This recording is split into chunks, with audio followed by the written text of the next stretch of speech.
Hello అండి. మేమైతే ఇంక కాళేశ్వరం వచ్చేసరికి ఈవినింగ్ అయిపోయింది. అక్కడ అమ్మవారు గోదావరిలో స్నానం చేసేసి, ఇంకా మళ్ళీ దర్శనం కూడా చేసుకొని రూమ్‌కొచ్చాము.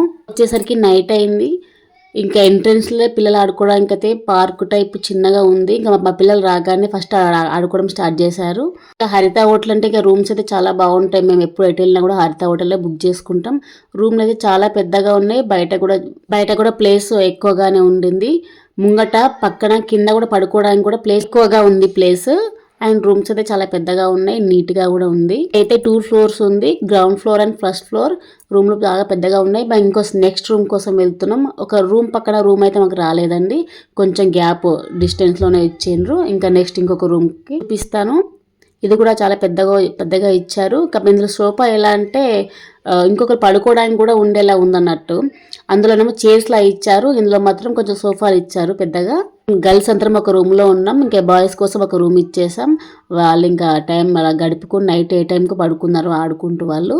బయట కూడా పూల మొక్కలు చాలా ఉన్నాయి, మంచి మంచి ఫ్లవర్స్ ఉన్నాయి. అండ్ బయట పైన నుండి మార్నింగ్ టైంలో అయితే ఎంత బాగుందంటే, చుట్టూ అంతా అడవి కదా, కొన్ని పొలాలే ఉన్నాయి, ఎక్కువ పొలాలు ఏం లేవు. చలి అయితే ఎక్కువగా ఉంది. మేమైతే పిల్లల కోసమే ప్లాన్ చేసాం, ఎందుకంటే పిల్లలు ఎప్పుడు రారు కదా, హాలిడేస్ కాబట్టి వచ్చారని వాళ్ళ కోసం ప్లాన్ చేసాం మేము.